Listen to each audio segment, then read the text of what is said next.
तो व्यास जी ने आज के दिन जन्म लिया था।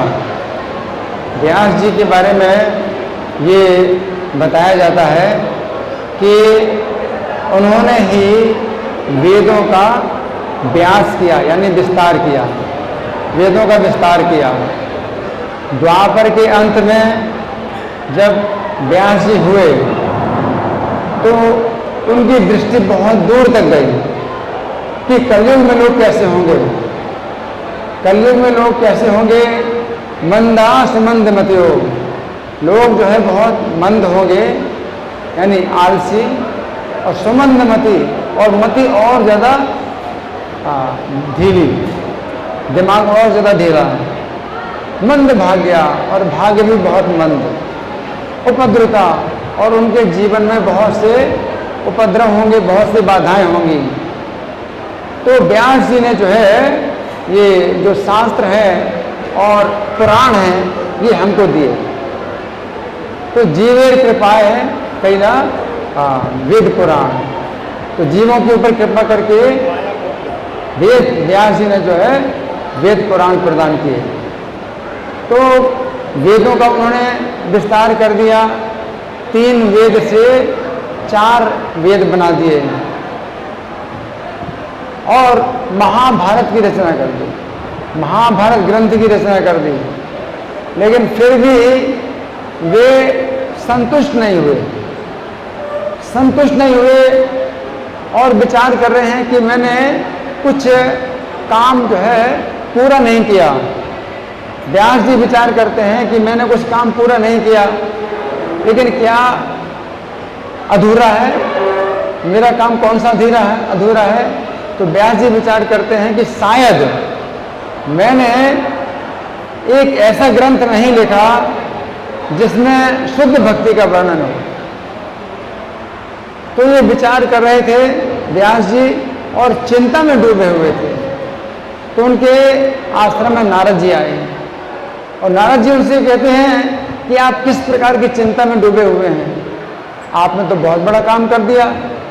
जीवों के लिए जो है आपने वेद मंत्रों का जो है 4 वेदों में विभाजन कर दिया, महाभारत ग्रंथ की रचना कर दी, आपने तो बहुत बड़ा काम किया, है ना। तो व्यास जी कहते हैं कि फिर भी मुझे संतोष नहीं हो रहा है, और इस असंतोष का कारण क्या है। तो नारद जी कहते हैं कि आपको जो है एक ऐसा ग्रंथ लिखना चाहिए जिसमें केवल शुद्ध भक्ति का वर्णन हो। तब व्यास जी ने क्या किया, श्रीमद् भागवत की रचना की। तो श्रीमद् भागवत जो है, जो व्यास जी ने प्रदान किया है, ये सबसे बड़ा उनका योगदान है व्यास जी का। श्रीमद् भागवते महामुनि कृते, जो श्रीमद् भागवत है ये महामुनि वेद व्यास ने लिखा है। किम वा पररीश्वर, तो इस भागवत को छोड़ करके और अन्य शास्त्रों की आवश्यकता क्या है। ईश्वर सद्यो हृदय रुद्धते, तो ईश्वर जो है तुरंत ही हृदय में बंदी बन जाते हैं। शुश्रूष विस्तक्षणात्, अगर आपकी सुनने की इच्छा हो, श्रीमद् भागवत को सुनने की इच्छा होती है, तो आपकी सुनने की इच्छा से ही भगवान आपके हृदय में कैद हो जाते हैं। श्रीमद् भागवत की इतनी महिमा है कि अगर आपके अंदर ये इच्छा हो कि मैं श्रीमद् भागवत सुनूं, अगर आपकी सुनने की इच्छा होती है शुश्रूष, तो तत्क्षण उसी क्षण भगवान जो है आपके हृदय में बंदी हो जाते हैं, कैद हो गए हैं। कैद होने का मतलब क्या है कि आप निकल नहीं सकते, आपके हृदय से निकल नहीं सकते, भगवान कैद हो गए अगर सुनने की इच्छा हो श्रीमद् भागवत।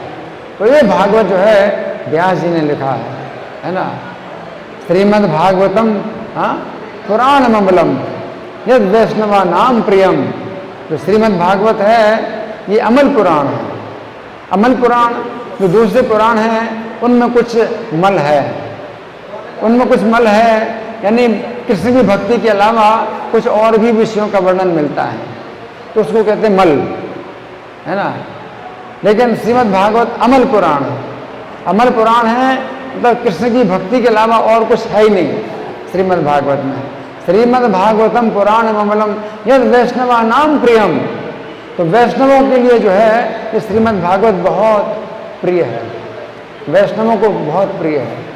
इसलिए श्रीमद् भागवत को कहा जाता है परमहंस संहिता। परमहंस संहिता का मतलब क्या है?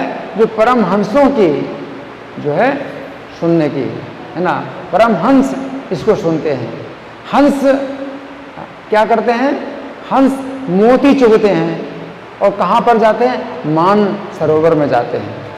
हंस लोग जो है मोती चुगने के लिए मान सरोवर में जाते हैं। मान सरोवर बड़ा शुद्ध और स्वच्छ स्थान होता है, तो हंस लोग वहाँ जाते हैं, है ना।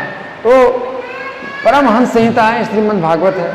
और जो दूसरे पुस्तकें हैं, संसारी जो ग्रंथ हैं, तो वो जो है क्या है?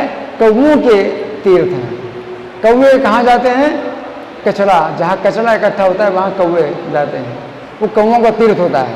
कौवे वहाँ इकट्ठे होते हैं और कचरा खाते हैं, मल खाते हैं। तो जो दूसरे प्रकार का साहित्य है, संसारी साहित्य है, वो क्या है? कचरा है। तो कचरा में आप देखेंगे कितने कौवे होते हैं, बहुत कौवे होते हैं, बहुत कौवे होते हैं, है ना। तो वो सब जो है वो उसको सुनते हैं। लेकिन श्रीमद् भागवत को सुनते हैं कौन? जो हंस हैं और परमहंस हैं। जो हंस होते हैं, हंसों की विशेषता होती है। हंसों की क्या विशेषता होती है कि अगर हंस के सामने आप दूध में पानी मिला करके दे दें तो दूध ग्रहण कर लेगा, पानी छोड़ देगा। हंस जो है दूध पानी जो मिला हुआ है, आप तो नहीं कर सकते कि दूध अलग कर लो, पानी अलग करो, नहीं कर सकते। ये हंस दूध को ग्रहण कर लेता, पानी छोड़ देता है। तो हंस उसी को कहते हैं। भक्तों में जो हंस होते हैं वो क्या करते हैं कि श्री कृष्ण भी पूरे जगत में व्याप्त हैं और माया भी जगत में व्याप्त है। तो कृष्ण भी और माया भी दोनों ऐसे मिले हैं जैसे दूध और पानी मिले हैं। आप कृष्ण की सेवा कैसे करोगे? माया की सेवा भी हो रही है, कृष्ण की सेवा करते हो, माया की सेवा हो रही है। आप कृष्ण की सेवा नहीं कर पाते। अगर आप हंस बनते हैं तो कृष्ण की सेवा करोगे और माया की सेवा नहीं करोगे, तो उसको हंस बोलते हैं। और ऐसे परमहंस होते हैं कि वे जो है माया की सेवा को छोड़ देते हैं और कृष्ण की सेवा ले लेते हैं, कृष्ण की सेवा लेते हैं, वो हंस कहलाते हैं। तो ऐसे जो हंस होते हैं कि श्रीमद् भागवत सुनते हैं, हंस और परमहंस, है ना। तो इस प्रभुपाद ने अपने जितने भी मंदिर हैं, हर मंदिर में ये नियम बनाया है कि श्रीमद् भागवत की कथा होगी, श्रीमद् भागवत का क्लास होगा। हर मंदिर में प्रभुपाद ने नियम बनाया। तो व्यास जी का जो है ये इतना बड़ा जो है उपकार है, संसार के ऊपर बहुत बड़ा उपकार किया व्यास जी ने। तो आज के दिन व्यास जी का जन्म हुआ था। तो आज के दिन व्यास जी ने जन्म लिया था। तो कैसे जन्म लिया था? माता सत्यवती के गर्भ से जन्म लिया था। और माता सत्यवती के गर्भ से जन्म लिया था तो कैसे जन्म लिया था कि जन्म लेते ही अपने शरीर को बढ़ा लिया, शरीर को बड़ा कर लिया, जन्म लेते ही शरीर को बड़ा कर लिया, है ना। तो माता का स्तन पिया ही नहीं, है ना। और माता को जो है उन्होंने ये बता दिया कि मुझे आज्ञा दीजिए, मैं बदरिकाश्रम जाके तपस्या करूँगा और आप जब याद करेंगे तो मैं आ जाऊँगा। तो माता को ये कहा कि जब तुम याद करोगे तो मैं आ जाऊँगा। तो व्यास जी को चलने की जरूरत नहीं है। व्यास जी जान लेते हैं कि उनकी कहाँ आवश्यकता है और वहाँ वो पहुँच जाते हैं, बिना चले पहुँच जाते हैं, उनको चलना नहीं पड़ता। व्यास जी की ऐसी शक्ति है। तो ऐसे व्यास जी ने आज जन्म लिया था। और जो सत्यवती थी वो एक कुमारी कन्या थी। और पराशर मुनि जिस समय सत्यवती को देखते हैं तो वे विचार करते हैं, सत्यवती से विचार करते हैं कि ये समय जो है एक ऐसा पवित्र समय है कि जिसमें कि भगवान का एक अवतार होने वाला है। लेकिन तुम अगर चाहोगी तो तुम माता बन सकती हो, तुम भगवान की माता बन सकती हो। तो सत्यवती ने कहा कि महाराज आपकी आज्ञा तो सिरोधार्य है, लेकिन मैं विवाहिता नहीं हूँ, तो आप की ओर से कोई अधर्म तो नहीं हो रहा है? तो बोले नहीं, कोई अधर्म नहीं हो रहा है, क्योंकि मेरे अंदर कोई काम वासना नहीं है, ये काम वासना नहीं है मेरे अंदर। मैं तो भगवान को जन्म देना चाहता हूँ, है ना, और तुम जो है तुमको माता बनाना चाहता हूँ। तो सत्यवती ने जो है जब स्वीकार कर लिया तो पराशर मुनि ने अपने शक्ति से कोहरा उत्पन्न कर दिया, और कोहरा उत्पन्न करके और सत्यवती को जो है गर्भवती किया, और व्यास जी ने उसी समय जन्म भी ले लिया। व्यास जी उसी समय जन्म भी ले लिया, और चूँकि पराशर मुनि ने कहा था कि तुम्हारा कौमार्य नष्ट नहीं होगा, तो व्यास जी ने जन्म लेते ही अपने शरीर को बड़ा कर लिया कि स्तन पीना ही नहीं, स्तन पिया ही नहीं। तो जब बच्चा पैदा होता है और उसको खाने के लिए कोई भी चीज़ नहीं होती है जो कि उसके लिए पच पाए, तो माता के स्तन से दूध आता है। लेकिन चूंकि व्यास जी ने अपना शरीर बड़ा कर लिया तो सत्यवती माता के स्तन से दूध आए नहीं, क्योंकि माता के स्तन से दूध तभी आता है जब बच्चे को दूध की आवश्यकता हो।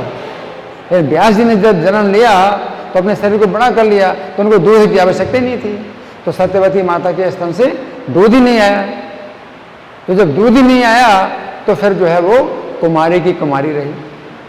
तो इस प्रकार से व्यास जी ने आज के दिन जन्म लिया, तो ये बहुत पवित्र दिन है। और कई जो लोग होते हैं तो अपने गुरु की व्यास पूजा आज के दिन ही करते हैं, आज के दिन करते हैं। अगर गुरु की जन्म तिथि नहीं पता, कई बार ऐसे भी गुरु होते हैं जिनकी जन्म तिथि का पता ही नहीं होता है, तो ऐसी स्थिति में अपने गुरु की व्यास पूजा आज के दिन कर लेते हैं। लेकिन व्यास पूजा का मतलब यही होता है कि वो जो गुरु होते हैं वो व्यास जी का ही संदेश दे रहे हैं। हम गुरु की व्यास पूजा करते हैं, इसका मतलब गुरु जो संदेश देते हैं वो व्यास जी के ग्रंथों पर आधारित ही होता है। इसलिए प्रभुपाद ने जितने ग्रंथ लिखे वो व्यास जी के द्वारा लिखित ग्रंथ, उनमें ही जो है शब्दों का अर्थ दिया, अनुवाद दिया, फिर तात्पर्य दिया। तो व्यास जी को ही जो है केंद्र बना करके प्रभुपाद ने अपने सब ग्रंथ दिए, है ना। तो अगर कोई व्यक्ति व्यास जी को केंद्र नहीं बनाता है और कहता है कि मुझे ज्ञान कहीं से मिल गया या अपने आप मिल गया, तो वो व्यक्ति जो है व्यास जी का प्रतिनिधि नहीं है, और वो फिर अपने को भी धोखा दे रहा है और दुनिया को भी धोखा दे रहा है। जो ज्ञान के स्रोत हैं वो व्यास जी हैं, और व्यास जी के आधार पर हम लोग जो है संदेश देते हैं भगवान का। तो पूरी दुनिया में ये प्रभुपाद ने जो संदेश भेजा है वो व्यास जी के आधार पर भेजा है। जितनी पुस्तकें लिखी हैं व्यास जी के आधार पर पुस्तकें लिखी हैं, है ना। तो व्यास जी ही हैं जो हमारे लिए एकमात्र ज्ञान के स्रोत है, ज्ञान देने वाले हैं, है ना। तो वो जो व्यास जी हैं, आज उनका जन्मदिन है, तो हमें प्रार्थना करनी चाहिए। ऐसे दिन ऐसे महात्माओं की कृपा का द्वार खुला रहता है ना। तो आज के दिन व्यास जी की कृपा का द्वार खुला है ना। तो हम प्रार्थना करें तो व्यास जी की कृपा से हमारे अंदर भी जो है वो भगवान का संदेश है वो अंदर प्रवेश करेगा, हृदय में प्रवेश करेगा, और हमारा जीवन सफल होगा। श्री व्यास पूर्णिमा गुरु पूर्णिमा महामहोत्सव की जय। श्री सनातन गोस्वामी तिरुभाव तिथि महामहोत्सव की जय। हरे दूर से प्रणाम करेंगे, स्पर्श नहीं करेंगे इसको। अच्छा